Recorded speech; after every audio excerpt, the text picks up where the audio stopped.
Assalamualaikum warahmatullahi wabarakatuh. Dalam kesempatan ini saya akan menjelaskan materi tentang metodologi proyek aplikasi mobile. Jadi, metodologi proyek ini sangat penting untuk pengembangan aplikasi mobile yang sukses. Nah, terutama untuk mengatur tim, mengatur alur kerja, dan memastikan hasil akhir yang sesuai dengan tujuan. Kemudian, apa sih pengertian metodologi proyek itu? Jadi, simpelnya begini ya, kalau misalnya kamu pengen bikin satu proyek mobile gitu, atau proyek web gitu ya, itu pasti ada step by step-nya. Nah, step by step itu dinamakan metodologi project. Nah, metodologi project ini gunanya apa sih? Yang pertama, efisiensi, yaitu untuk meningkatkan efisiensi tim dengan mengatur alur kerja dan memaksimalkan sumber daya. Kemudian untuk mencegah dan meminimalisir risiko dengan identifikasi dan mitigasi potensi masalah. Nanti akan dijelaskan. Kemudian untuk memastikan kualitas yang tinggi dengan kontrol ketat dan standar yang jelas untuk setiap fase pengembangan. Nah, metodologi project ini ada jenis-jenisnya ya. Yang pertama waterfall. Nah, pendekatan ini sifatnya linear ya, yaitu berurutan dan cocok untuk proyek dengan persyaratan yang jelas dan stabil. Yang kedua, agile ya. Sorry. Agile ini adalah pendekatan iteratif yang incremental, yang menekankan fleksibilitas dan responsivitas terhadap perubahan. Kemudian yang ketiga adalah Scrum. Scrum ini adalah perangkat kerja agile yang berfokus pada siklus kerja pendek atau sprint dalam kolaborasi tim. Nah, yang keempat ini adalah Kanban. Kanban ini adalah pendekatan visual untuk mengelola alur kerja dengan fokus pada visualisasi dan manajemen aliran pekerjaan. Nah, metodologi waterfall ini ya apa namanya ada fase-fasenya gitu. Yang pertama adalah requirement gathering.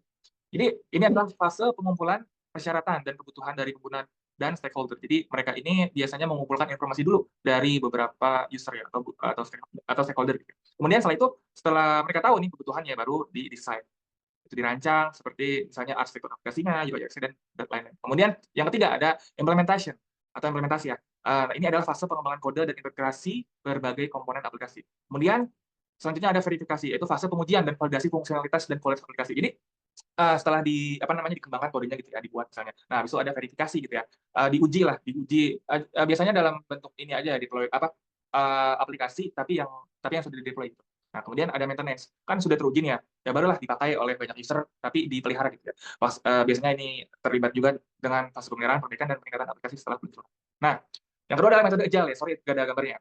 Jadi agile ini menekankan kolaborasi tim, fleksibilitas dan kemampuan beradaptasi dengan perubahan yang sangat cepat. Nah, kelebihannya apa? Kelebihannya adalah fleksibilitas tinggi, responsif terhadap perubahan, kemudian meningkatkan kolaborasi dan fokus pada value delivery. Nah, kekurangannya apa? Kekurangannya adalah agile ini sulit untuk mengelola proyek yang kompleks, memerlukan tim yang berpengalaman dan membutuhkan komunikasi yang insentif. Nah, eh, yang ketiga nih ada metodologi Scrum. Scrum ini adalah kerangka kerja agile yang terstruktur dengan peran, artefak, dan proses yang jelas. Artefak itu kayak apa sih namanya ini ya sumber daya. Nah, di Scrum ini ada beberapa peran ya. Perannya yang ada 3 peran utama lah. Yang pertama product owner, yaitu adalah orang yang memiliki visi produk dan prioritas backlog. Nah, yang kedua adalah Scrum Master. Nah, Scrum Master ini adalah orang yang memfasilitasi proses Scrum dan memastikan tim bekerja dengan efektif kayak direkturnya lah. Gitu. Nah, kemudian ada development team. Ini adalah tim yang bertanggung jawab untuk bangun produk. Ya mungkin di development team ini terbagi juga atas beberapa bagian-bagian ya. Cuman nanti dijelaskan. Nah, yang terakhir adalah metodologi Kanban. Nah, Kanban ini adalah pendekatan visual untuk mengelola pekerjaan dengan fokus pada alur kerja dan visualisasi. Nah, jadi Kanban ini menampilkan status tugas dan pekerjaan yang sedang berlangsung secara visual. Nah, kemudian Kanban ini menetapkan batas pada jumlah pekerjaan yang dapat dilakukan secara bersamaan. Kemudian Kanban ini juga memantau dan mengoptimalkan alur kerja untuk meningkatkan efisiensi dan produktivitas. Nah, jadi kesimpulannya adalah metodologi project merupakan aspek penting dalam pengembangan aplikasi mobile yang sukses. Nah, caranya gimana sih untuk uh, melaksanakan proyek dengan baik gitu ya. Pertama, pilih metodologi yang tepat, yang sesuai dengan kebutuhan, skala dan kompleksitas proyek. Kemudian, pikirkanlah manajemen risiko ya, mitigasi risiko dan identifikasi dan pengelolaan potensi masalah. Kemudian, metodologi proyek ini juga bisa meningkatkan kualitas produk dan efisiensi tim dengan penerapan metodologi yang tepat. Oke. Terima kasih. Nah, kemudian di materi selanjutnya kita akan bahas kenapa game maker, apa itu game maker, kemudian fitur-fiturnya dan bagaimana kamu bisa menggunakannya untuk membuat game sendiri. Nah, jadi game maker ini adalah pengembangan game yang populer, terutama untuk pemula dan pengembangan indie. Nah, dalam presentasi saya ini, kita akan belajar tentang game maker dan bagaimana kamu dapat menggunakannya untuk membuat game mobile yang menarik. Jadi tujuan saya presentasi adalah supaya kalian bisa memahami dasar-dasar development game dengan game maker, kemudian mampu membuat game sederhana untuk platform mobile. Sebenarnya nomor 2 ini tidak terlalu ditekankan. Yang pertama apa sih game maker itu? Jadi game maker adalah program yang memungkinkan pengguna membuat game tanpa harus menulis code secara langsung. Enak banget ya. Nah, game maker ini memiliki interface atau terbuka yang mudah digunakan, yaitu fitur drag and drop dan bahasa scripting yang intuitif. Nah, sejarahnya gimana sih? Jadi game maker ini pertama kali dirilis tahun 99 dan dari itulah berevolusi menjadi platform pengembangan game yang kuat. Nah, pengembangan game maker ini telah mengalami banyak pembaruan dan peningkatan selama bertahun-tahun. dan juga mendapatkan banyak tambahan fitur lah dan kemampuan baru di Game Maker ini. Nah, fitur utamanya apa sih? Ada 3 ya. Yang pertama, interface drag and drop, Game Maker Language, dan Management Asset. Nah, dan yang interface atau antarmuka ini ya, jadi maksudnya Game Maker ini punya antarmuka atau interface drag and drop yang memungkinkan kamu untuk mengatur elemen game dengan mudah seperti sprite, latar belakang, dan objek. Nah, karena ini ya, karena saya tidak punya gambarnya. Jadi sprite itu seperti apa ya namanya aset lah gitu. Jadi kamu misalnya pengen bikin mobil gitu. Mobil ini kan pasti kan bisa bergerak ke kanan atau kiri. Nah, mobil ini jadi mobil ini maksudnya gimana ya? Jadi sprite ini nih untuk memasukkan gambar mobil itu gitu. Nanti setelah itu baru diatur supaya bisa mobilnya bergerak. Kemudian yang kedua adalah Game Maker Language. Nah, GML atau Game Maker Language adalah bahasa scripting yang kuat yang memungkinkan kamu untuk mengontrol perilaku game seperti penggerakan, interaksi, dan logika. Tapi jangan salah ya, GML ini juga bisa dikendalikan atau diedit gitu ya dengan menggunakan graphic user interface. Jadi gimana ya? Ini nih kayak kayak kamu tuh coding tapi nggak harus coding gitu tuh. Begitulah. Nah, kemudian yang terakhir adalah manajemen aset. Jadi Game Maker ini memungkinkan kamu untuk mengelola aset game seperti sprite, suara, musik, dan latar belakang dengan mudah. Nah, kenapa sih harus Game Maker? Jadi Game Maker ini adalah pilihan yang tepat untuk pengembang pemula dan berpengalaman karena berbagai alasan. Tapi ini dikhususkan untuk Game Maker yang 2D ya. Mungkin yang 3D juga bisa ya kalian. Nah, alasannya apa sih gitu kan? Alasannya adalah kemudahan penggunaan gitu ya. Karena Game Maker ini punya interface yang intuitif dan mudah dipelajari. Jadi ini nih bikin pilihan yang baik untuk pemula. Nah, kemudian yang kedua adalah fleksibilitas. Meskipun mudah digunakan, Game Maker juga menawarkan fleksibilitas untuk pengembang berpengalaman yang ingin membuat game yang lebih kompleks. Kemudian ada dukungan komunitas, karena Game Maker ini punya komunitas pengguna yang besar dan aktif dan memberikan sumber daya dan dukungan yang berharga. Nah, kemudian yang uniknya adalah ketika kamu masuk ke website Game Maker ini atau apa ya aplikasi gitu, pokoknya website kamu ini sudah ditawarkan untuk membuat game yang sudah ada. Jadi kamu tinggal menirunya aja gitu. Dan sudah ada tutorialnya. Nah, kemudian langkah-langkah pengembangan game. Nah, pengembangan game dengan Game Maker melibatkan beberapa langkah, mulai dari perencanaan hingga penyelesaian. Pertama adalah mulailah dengan ide dan konsep game, terutama gameplay, dan target audiens. Kan game itu kan banyak genrenya ya. Nah, kemudian setelah kamu menentukan gitu ya idenya atau apa namanya alurnya atau gimana gitu ya, kamu lanjut ke desain game. Itu membuat desain yang terperinci, termasuk storyboard, wireframes, dan mechanic games. Storyboard itu kalau kamu belum tahu itu tuh kayak komik ya. Jadi gimana ya? Kayak misalnya uh, Vice apa namanya gimana ya? Sebenarnya di sinematografi juga ada storyboard. Kayak misalnya wah di fase 1 misalnya si ini mengambil pulpen. Nah, di story kedua gitu ya, si ini menulis gitu. Jadi kan beda pengambilan gambarnya dan beda apa sih pasnya gitu. Kemudian ada wireframes. Wireframes ini seperti prototype ya. Kalau kamu pernah misalnya bikin satu website gitu ya. Nah, pasti kan kamu nggak mungkin dong langsung bikin coding gitu kan, repot gitu kan. Belum kebayang gitu. Karena kita tidak sebagus itu ingatannya ya. Makanya kadang lupa gitu, pengen desain apa gitu. Kadang-kadang juga nggak konsisten. Nah, untuk konsisten desain gitu, maka dibuatlah wireframes. Itu tuh kayak kamu misalnya apa ya, bikin website tapi bikin gambarnya dulu gitu. Jadi belum ada websitenya. Nah, sama juga seperti di game ini gitu kan. Kamu harus bikin referensinya dulu. Kira-kira gamenya bakalan kayak gimana ya? Kira-kira nanti karakter utamanya bentuknya kayak gimana ya gitu. Nah, kemudian mekanik game. Mekanik game itu ya ini ya, apa sih namanya? Mungkin kayak arrow-nya kemana, terus kayak apa sih namanya? Arah permainan ke mana gitu. Nah, kemudian setelah desain game, mulailah kita implementasi. Nah, mulailah membuat game di Game Maker. Nah, tambahkan aset, nulis code, dan uji gameplay. Aset itu yang kamu sudah pikirkan itu di desain itu nanti mana gitu kan. Kemudian kamu tulis code-nya dan kamu uji, kamu testing. Gitu kan. Nah, kemudian selanjutnya adalah pengujian dan debuging.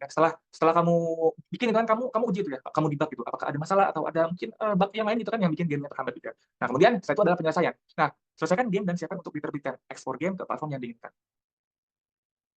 Nah, apa nih?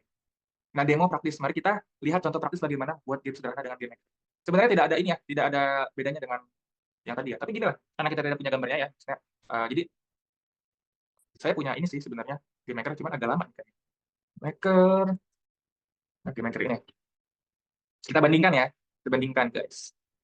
Wah, lama loadingnya nih, gimana nih? Udah berapa menit? Nah, ini. Jadi inilah game Maker ya.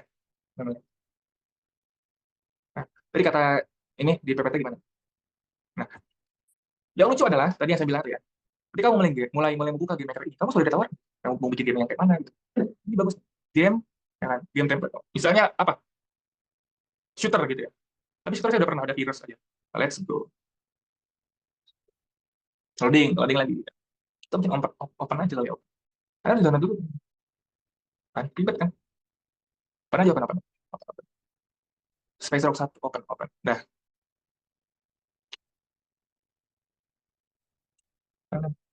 Ya, Space Rock 1 impelnya. Sudahlah kita ini aja ya, apa namanya? Download itu. Di download dulu ternyata. Teman-teman, gimana ini? Space Rogue. Oh, open deh. Terus, oh bisa sih. Ya sudah lah, mungkin ini ya aplikasinya bermasalah. Mohon maaf sekali ya. Nah, nah, kita punya studi kasus nih. Kita punya studi kasus ya. Jadi apa ya? Banyak yang populer yang telah dibuat oleh game maker ya, termasuk Undertale, Hyperlight Drifter, dan Hotline Miami. Jadi saya jelaskan aja ya. Ini adalah game ya, namanya eh, ini sebenarnya game dan genrenya sih ya. Mana ya? Nah, nah, jadi game ini bisa dibuat oleh kalian gitu ya. Dan banyak juga penggemar ya, karena mungkin gamenya ini unik, terus dialognya menarik dan musiknya bagus. Kemudian mungkin pixelnya indah gitu kan. Nah, kita langsung ke ini aja lah, tips and trick untuk membuat game gitu. Pertama adalah memanfaatkan dokumentasi. Nah, game maker memiliki dokumentasi yang komprehensif yang dapat membantu kamu dalam belajar. Kemudian bergabung dengan komunitas. Bergabung dengan komunitas game maker untuk mendapatkan dukungan dan inspirasi. Kemudian berlatih secara rutin, yaitu yang tadi itu ya, apa namanya, kamu bikin game. Kalaupun banyak gagal tapi bisa coba terus. Kemudian teruslah bermain. Oke, untuk materi selanjutnya adalah pengenalan Flutter. Nah, jadi Flutter ini ya framework untuk membangun sebuah aplikasi mobile, termasuk games. Nah, kenapa sih harus Flutter gitu ya? Nah, karena Flutter ini yang pertama dia tuh sifatnya cross platform development. Jadi Flutter ini apa ya?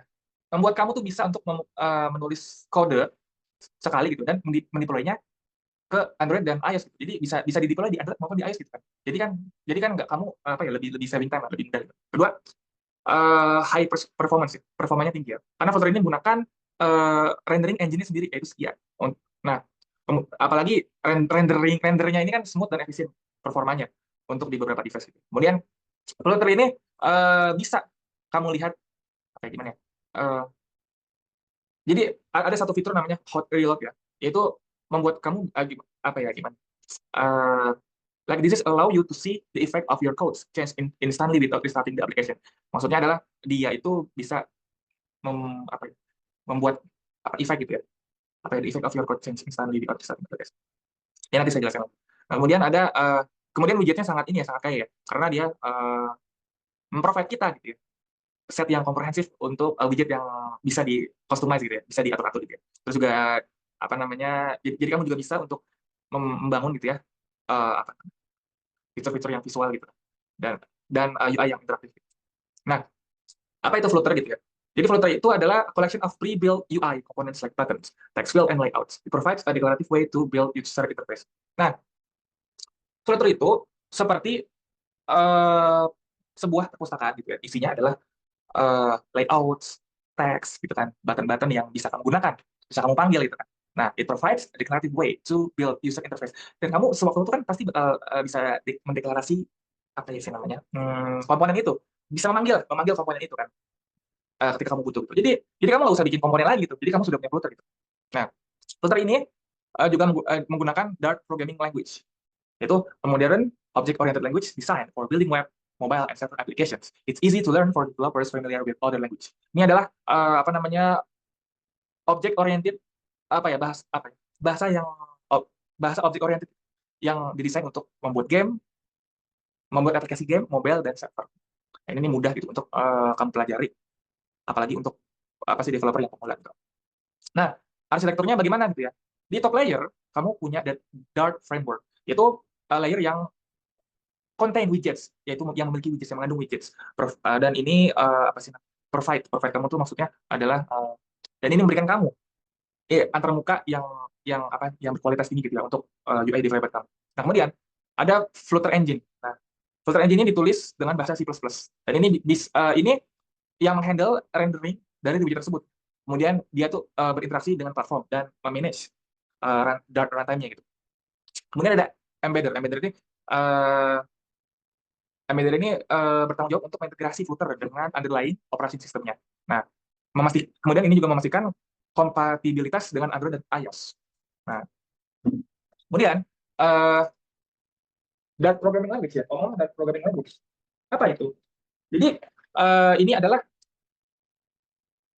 apa kelebihannya gitu? Kelebihannya Dart programming language. Yang pertama, sintaksnya familiar, karena ini mirip dengan JavaScript dan C# gitu ya. Jadi ini memudahkan untuk apa? untuk mendevelopers gitu kan, mendeveloping satu game. Nah, kemudian ini asynchronous programming. Jadi kamu ini Dart programming ini mendukung ya keyword-keywords yang bisa di-handle secara asynchronous, jadi nggak secara lama. Gitu. Nah, makanya kode ini terlihat bagus dan lebih rapih lah gitu. Kemudian strongly typed language. Nah, maksudnya adalah bahasa ini sangat mudah untuk mendeteksi error gitu ya. Karena kalau sudah error itu kan repot ya. Jadi bahasa ini sudah mendeteksi error dari awal. Nah, kemudian extensive libraries. Nah, library-nya tuh sangat kaya gitu kan. Kamu bisa memanggil komponen apa saja gitu ya kamu. Lagi. Nah, bagaimana sih cara menggunakan Flutter gitu? Pertama install, kemudian installnya di ini ya, install Flutter SDK dan Dart dari official website-nya Flutter. Kemudian kamu setup IDE-nya atau environment-nya gitu. Nah, kemudian kamu konfigurasi di VS Code ya, kalau saya biasanya pakai itu. Apa namanya dengan menginstal Flutter dan Dart dan plugin Dart-nya tersebut. Kemudian buatlah project baru. Nah, membangun aplikasi Flutter yang sederhana. Ini sih apa lebih ke istilah ya. Kalau main dari ini adalah entry point dari Flutter aplikasi ini. Kemudian ini apa? Material apps. Ini adalah widget yang memberikan kamu banyak material desain tema untuk aplikasi kamu gitu. Kemudian ada scaffold. Scaffold ini adalah widget yang memberikan kamu basic layout, basic layout struktur untuk app kamu gitu, termasuk app bar dan body. Nah, kemudian ada teks. Jadi widget ini untuk menampilkan teks konten dengan aplikasi. Apalagi Flutter for game development. Nah, untuk game engine, uh, Flutter ini bisa apa ya namanya? Bisa mendukung atau membuat game engine seperti Blame dan Rive to create complex and visually appealing games. Nah, kemudian Flutter ini juga mempunyai elemen yang interaktif ya. Karena kan Flutter itu kan kayak akan perpustakaan widgetnya gitu, yang akan memberikan kamu komponen untuk membuat game yang interaktif, elemen game yang interaktif seperti button, menus dan animations. Nah, kemudian animation dan effects. Flutter ini animasi Flutter ini gitu kan mampu untuk membantu kamu menciptakan game yang smooth dan kaya akan experience. Kemudian apa lagi? Flutter ini platformnya membantu kamu untuk apa ya menargetkan audiens yang tinggi. Karena Flutter ini kan banyak banyak komunitasnya ya berarti. Nah, oke lanjutnya. Udah. Oh ya, terima kasih. Nah, kita lanjut ke materi selanjutnya. Nah, ini adalah membuat game 2D dengan Flutter. Nah, karena Flutter ini merupakan framework open source dari Google yang memungkinkan pengembangan aplikasi mobile multiplatform termasuk game 2D. Nah, Flutter ini menawarkan kemudahan pengembangan dan kinerja yang tinggi untuk game. Mengapa Flutter? Kenapa harus Flutter sih gitu untuk membuat game 2D-nya gitu kan? Yang pertama karena kinerjanya tinggi, karena Flutter menggunakan mesin rendering yang menghasilkan kinerja game yang lancar dan responsif. Kemudian single code base. Jadi satu code bisa digunakan untuk Android dan iOS gitu ya. Jadi kamu nggak beda gitu ya, nggak harus mengkonvert lagi itu code. Dan ini sangat yang tadi sebenarnya presentasinya sangat menghemat waktu dan biaya pengembangan. Kemudian UI-nya fleksibel karena Flutter menawarkan widget yang dapat disesuaikan untuk membuat interface game yang menarik dan responsif. Dan kemudian Flutter mempunyai ekosistem yang mendukung karena komunitas Flutter aktif dan menyediakan berbagai library dan tool yang mendukung pengembangan game. Nah, apa itu Flutter? Jadi Flutter ini adalah framework UI open source yang dikembangkan oleh Google dan tersedia secara gratis untuk semua orang. Nah, kemudian ini konsep dasar Flutter adalah wide widget based gitu ya. Jadi ini adalah yang merupakan komponen widget ini adalah komponen UI yang dapat disusun dan kombinasikan untuk membuat antarmuka yang kompleks. Kemudian Flutter juga menggunakan mesin rendering sendiri sehingga menghasilkan animasi dan transisi yang halus dan responsif. Nah, kemudian Flutter ini punya fitur yang namanya hot reloads, yaitu yang memungkinkan pengembang untuk melihat perubahan code secara real time dan kemudian mempercepat proses pengembangan. Nah, konsep dasar pengembangan game 2D. Nah, yang pertama adalah mendesain game ya, membuat konsep game seperti mekanisme game dan target audiensnya. Kemudian yang kedua, mengimplementasikan logika game, menerjemahkan desain game ke dalam code, mengatur sprite, animasi dan fisik game, fisika game. Kemudian pembuatan UI game, nah, yaitu membuat widget dan komponen Flutter untuk membangun antarmuka game yang menarik dan mudah digunakan. Kemudian pengujian dan debugging, menguji secara menyeluruh untuk memastikan fungsionalitas dan kinerja yang optimal. Nah, ada beberapa widget animasi dalam Flutter. Widget khususnya itu custom paint, gesture detector, canvas, dan stack. Nah, untuk animasinya, ada twin animations, physics-based animations, animation controller, dan animation builders. Contohnya, animasi pergerakan karakter efek seperti suara ledakan, transisi, dan scene gitu ya. Visual bukan suara. Nah, pengelola state dan dalam game. Jadi state management ini adalah cara untuk mengelola dan memperbaharui data game yang dinamis seperti score, level, dan status pemain. Kemudian ada provider, yaitu library yang sederhana dan mudah digunakan untuk mengelola state dalam aplikasi Float secara termasuk game. Kemudian block. Ini adalah arsitektur yang lebih kompleks untuk pengelolaan state yang lebih terstruktur dan mudah diuji. Nah, bagaimana cara mengintegrasi game engines? Pertama adalah Flame. Jadi game engine ini yang fokus pada 2D dan menerapkan fitur seperti rendering, animasi, dan input. Kemudian ada yang namanya Sprite Widget. Jadi engine ini yang adalah engine yang fokus pada pembuatan game 2D dengan fokus pada animasi dan grafis. Kemudian ada game engine lainnya, yaitu seperti ada sih beberapa ya engine game 2D seperti Blame, Sprite Widget, dan lainnya yang dapat diintegrasikan dengan Flutter. Nah, pengujian dan debugging ini ada beberapa istilah. Yang pertama, unit testing. Itu untuk menguji unit code game secara terpisah. Nah, kemudian ada widget testing untuk menguji UI game dan interaksi pengguna. Kemudian ada integration testing, yaitu untuk menguji interaksi antar komponen game. Kemudian ada debugging tools, yaitu debugger Flutter, console output, dan breakpoint untuk melacak salah. Nah, ini adalah contoh game Flutter ya, Flappy Bird. Jadi Flappy Bird adalah game arcade side scrolling yang sangat sederhana, namun bikin frustasi orang-orang ya, gitulah. Jadi ini dibuat oleh Flutter ya. Nah, kesimpulannya adalah Flutter menawarkan solusi yang powerful dan mudah digunakan untuk pengembangan game 2D dengan memahami konsep dasar dan memanfaatkan library dan tools yang tersedia. Nah, developer dapat membuat game 2D yang ada responsif. Oke.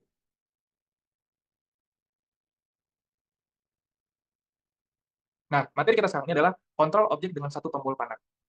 Single arrow ya. Nah, penggunaan single arrow atau satu tombol panah ini dalam kontrol objek game mobile semakin populer. Jadi teknik ini menawarkan pendekatan minimalis dan intuitif yang dapat memberikan pengalaman bermain yang lancar dan mudah diakses. Nah, presentasi ini akan membahas implementasi kontrol objek dengan satu tombol panah dalam berbagai game engine dan mengeksplorasi teknik, manfaat, dan tantangan. Nah, jadi kontrol objek ini merupakan aspek penting dalam pengembangan game mobile. Jadi sistem kontrol yang efektif memungkinkan pemain untuk berinteraksi dengan dunia game dengan lancar dan intuitif. Kontrol objek dengan satu tombol panah menawarkan pendekatan yang sederhana dan mudah dipelajari. Ideal untuk berbagai genre game mobile dari platformer hingga petualang. Nah, apa sih maksudnya kelebihannya gitu ya? Pertama, simpel ya, karena menggunakan satu tombol panah.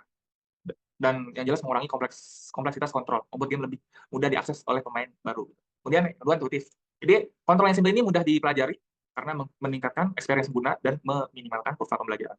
Lebih simpel aja. Kemudian jelas, menghilangkan beberapa tombol kontrol, mengurangi kebingungan dan meningkatkan fokus pada gameplay. Kemudian fleksibel. Satu tombol panah dapat dikonfigurasikan untuk berbagai fungsi, dari pergerakan dasar hingga tindakan khusus. Konsep dasar kontrol objek. Jadi kontrol objek ini melibatkan penerimaan input pemain seperti tindakan dalam dunia game. Nah, input dapat berasal dari berbagai sumber seperti keyboard, mouse, gamepad, dan lain sebagainya. Sistem kontrol harus mendeteksi input, menginterpretasikannya, dan kemudian mengarahkan objek game sesuai dengan input tersebut. Nah, kita bahas satu ya. Pertama, deteksi input. Jadi sistem kontrolnya harus mampu mendeteksi input pemain seperti menekan tombol atau menggeser jari di layar. Nah, kemudian interpretasi input. Jadi input ini adalah input yang dideteksi. Jadi input yang deteksi ini harus diinterpretasikan dalam konteks game, menentukan aksi yang harus dilakukan objek game. Kemudian ada penerapan tindakan. Sistem kontrol menetapkan tindakan yang diinterpretasikan seperti memindahkan objek, melompat, menembak, dan atau berinteraksi dengan elemen game lain. Nah, kemudian menggunakan arrow case, satu tombol panah, biasanya tombol kanan digunakan untuk mengontrol pergerakan objek dalam game. Pendekatannya ini idealnya untuk game yang sederhana seperti platformer, puzzle, atau arcade game. Nah, objek ini akan bergerak ke kanan ketika tombol ditekan dan berhenti ketika tombol dilepaskan. Gimana perbedaannya? 2D dengan 3D. Dalam game 2D, kontrol objek dengan satu tombol panah cukup sederhana. Objek bergerak ke kanan atau ke kiri tergantung pada tombol yang ditekan.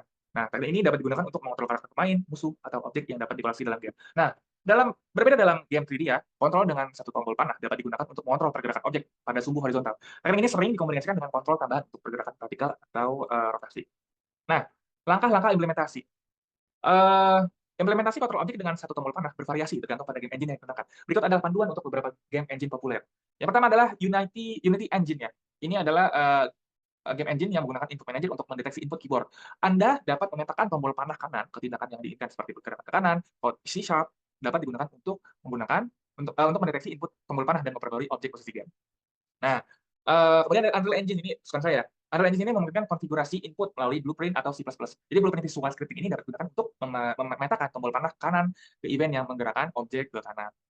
Nah, C++ ini memungkinkan implementasi kontrol yang lebih kompleks dengan logika yang lebih detail.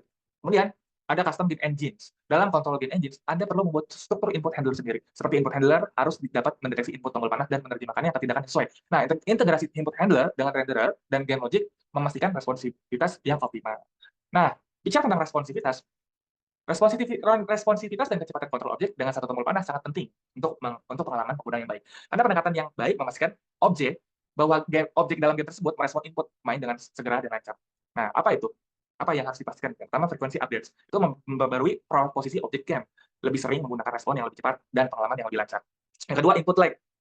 Ini apa sih namanya? Ini sebenarnya masalah gitu ya. Itu adalah penundaan lag antara input pemain dan respon objek game harus diminimalkan untuk responsivitas maksimal. Ya kadang kita kalau misalnya main game apa misalnya game GTA misalnya, kita pengen belok kanan nih, tapi kok nggak jalan-jalan. Mobilnya kok nggak belok kanan gitu, belok kanan ini 2 detik atau 3 detik kemudian. Nah, kemudian ada game logic efisiensi. Jadi efisiensi logika game memastikan bahwa proses perhitungan tidak memperlambat respon input. Nah, kita punya studi kasus nih, karena banyak game populer mengimplementasikan kontrol objek dengan satu tombol panah. Contohnya adalah Temple Run. Nah, jadi game ini menggunakan satu tombol untuk mengontrol karakter pemain yang bergerak secara otomatis ke depan. Nah, pemain hanya perlu menekan tombol untuk melompat, bergeser ke kiri atau ke kanan untuk menghindari rintangan. Nah, ada beberapa game sejenis Temple Run ya, seperti Subway Surfers dan Pro Zero. Dan ini ada di platform iOS dan Android. Nah, kesimpulannya apa? Kesimpulannya adalah kontrol objek dengan satu tombol panah menawarkan pendekatan sederhana dan efektif untuk pengembangan di mobile. Teknik ini dapat meningkatkan pengalaman pengguna dengan memberikan kontrol yang mudah diakses, responsif dan intuitif. Namun, penting untuk mempertimbangkan aspek responsivitas dan kecepatan untuk memastikan pengalaman pengguna yang optimal. Nah, keuntungannya apa? Kontrol ini sangat mudah dipelajari. Tantangannya apa? Tantangannya adalah kompleksitas gameplay. Nah, tapi tapi kita semua berharap bahwa hal tersebut bisa dioptimalkan responsifnya untuk pengalaman yang lancar. Oke. Itu terus kemudian ada materi ke-6. Kontrol objek dengan various arrow keys. Kan tadi kita sudah membahas single arrow keys ya. Sekarang kita membahas various arrow keys. Gitu. Jadi kontrol panah yang banyak, gitu, yang bervariasi. Gitu. Terus, jadi kontrol objek yang responsif dan fleksibel adalah aspek penting dalam pengembangan permainan berbasis mobile. Oke. Nah, apa sih yang penting itu? Pertama ada experience pengguna atau pengalaman pengguna. Nah, kontrol objek yang tepat dapat meningkatkan pengalaman pengguna, menjadikan permainan lebih menyenangkan dan mudah. Nah, kemudian apalagi responsif, yaitu kemampuan untuk mengontrol objek dengan tepat dan cepat meningkatkan kesenangan permainan. Itulah yang paling penting dari kontrol game itu sendiri. Nah, konsep dasar kontrol objek apa itu? Jadi sistem kontrol dalam game menentukan bagaimana pemain berinteraksi ya, benar ya? Tapi apa itu konsep dasar? Pertama, input adalah cara pemain memberikan perintah ke game, misalnya menggunakan tombol panah dan sejenisnya. Nah, kemudian ada output, yaitu reaksi game terhadap input pemain. Misalnya ketika misalnya pergerakan objek gitu ya kan, ketika si player gitu kan, mencet kanan ya objeknya harus ke kanan gitu.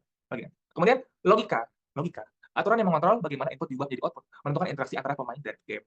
Nah, menggunakan various arrow keys memungkinkan pemain untuk mengontrol objek dengan lebih detail. Karena misalnya gitu ya, karena apa namanya, misalnya gerakan diagonal atau gerakan semua arah gitu kan, biasanya di game 3D banyak nih ya. Nah, kemudian gerakannya lebih kompleks gitu kan, karena tombol itu kan biasanya nggak cuma kanan kiri, tapi bisa lompat, bisa nunjuk, bisa ngebut gitu kan, banyak loh. Nah, kemudian settingan itu bisa disesuaikan dengan kebutuhan dan preferensi setiap pemain. Nah, bagaimana langkah-langkah implementasi kontrol objek dengan berbagai tombol panah? Langkah-langkahnya, cara membuatnya mungkin ya. Jadi implementasi kontrol objek dengan various arrow keys ini ya gitu ya, berbeda untuk setiap game engine. Kalau Unity Engine misalnya, konfigurasi input manager untuk mendukung multiple arrow keys.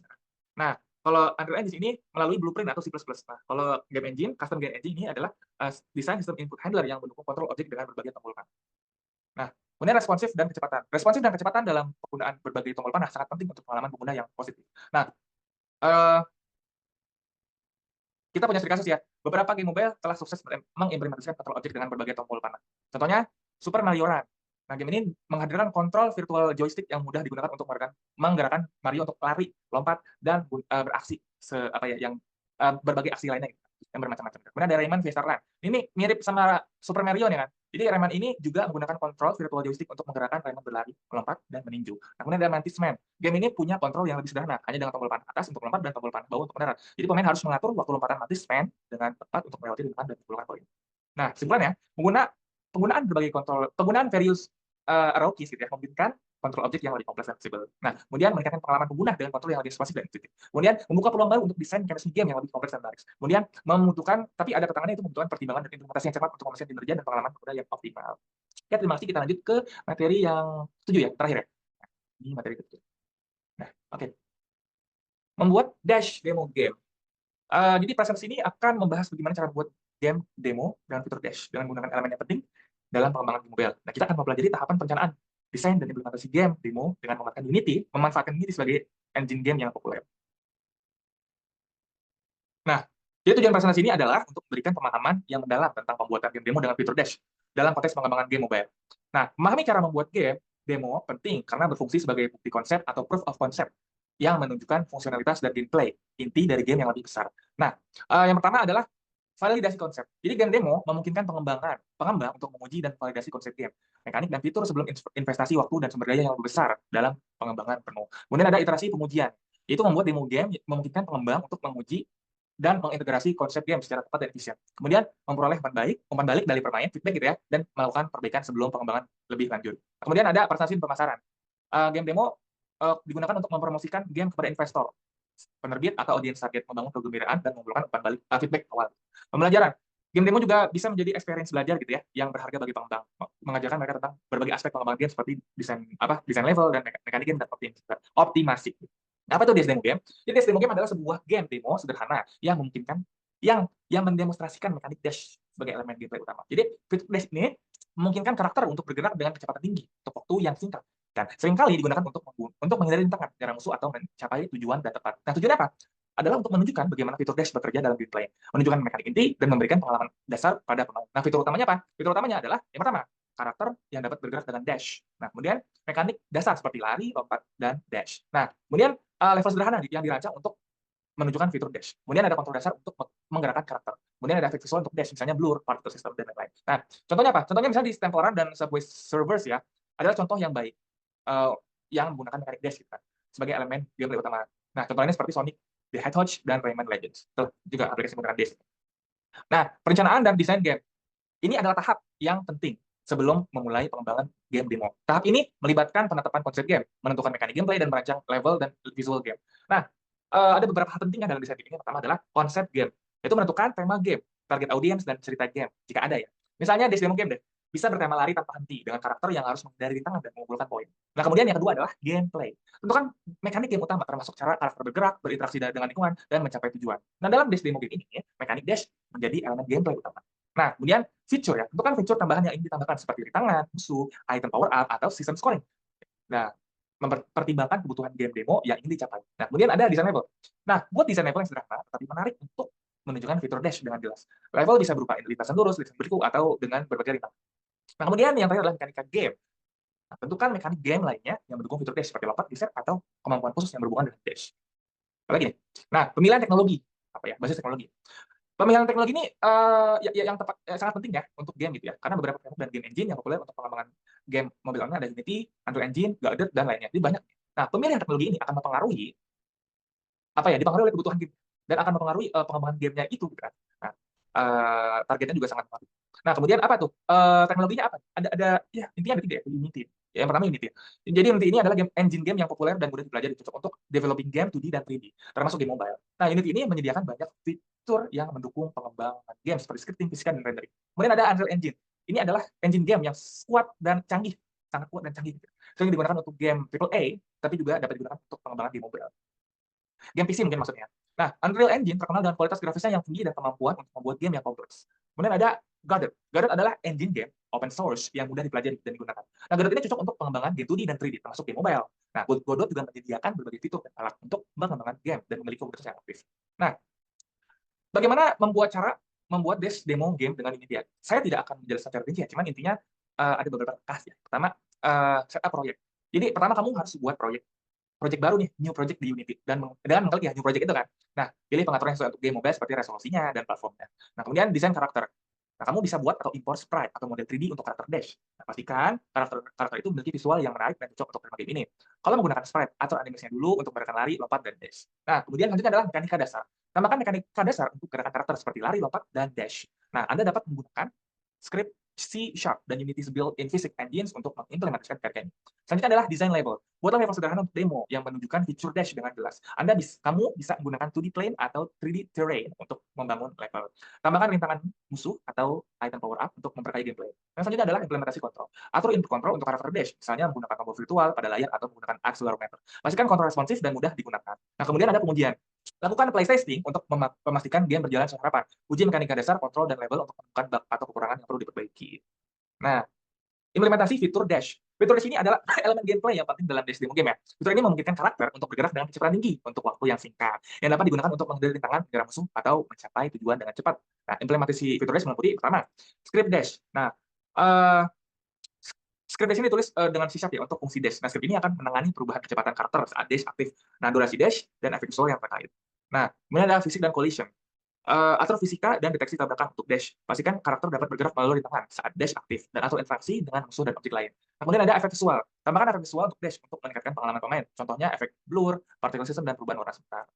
Nah, pengujian dan debugging. Pengujian ini adalah tahap untuk tahap yang penting ya dalam untuk pengembangan game untuk menentukan dan memperbaiki bug atau masalah yang terjadi dalam game. Nah, testing ini atau pengujian ini dilakukan secara berulang untuk memastikan game berjalan lancar dan sesuai harapan.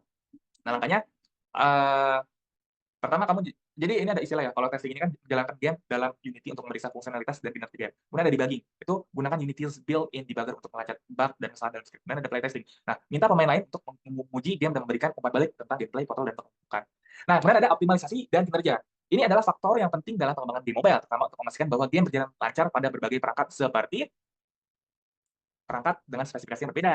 Nah, beberapa teknik optimasinya meliputi pertama, penggunaan aset. Nah, pilih aset sprite model audio gitu kan, dengan ukuran yang optimal untuk perangkat mobile. Nah, kompres aset jika perlu untuk mengurangi size file. Gitu kan. Nah, kemudian yang kedua adalah optimasi script. Nah, tulis script yang efisien dan hindari penggunaan fungsi yang terlalu kompleks atau mahal. Kemudian adalah penggunaan profiler. Nah, gunakan profiler Unity untuk menganalisis kinerja game dan identify bottleneck atau area yang perlu dioptimalkan. Nah, sebenarnya adalah membuat demo game dengan Unity melibatkan tahapan perencanaan desain, implementasi, pengujian, dan optimasi. Nah, proses ini membantu developer untuk memahami dasar-dasar pengembangan game mobile, memahami mekanik dash dan menerapkannya dalam game. Nah, penting untuk ingat bahwa iterasi kemudian adalah kunci dalam pengembangan game. Teruslah mengulang pengembangan dan menguji game untuk mendapatkan pengalaman terbaik dan hasil yang memuaskan. Semoga presentasi ini membantu kamu untuk memulai perjalanan game mobile. Terima kasih.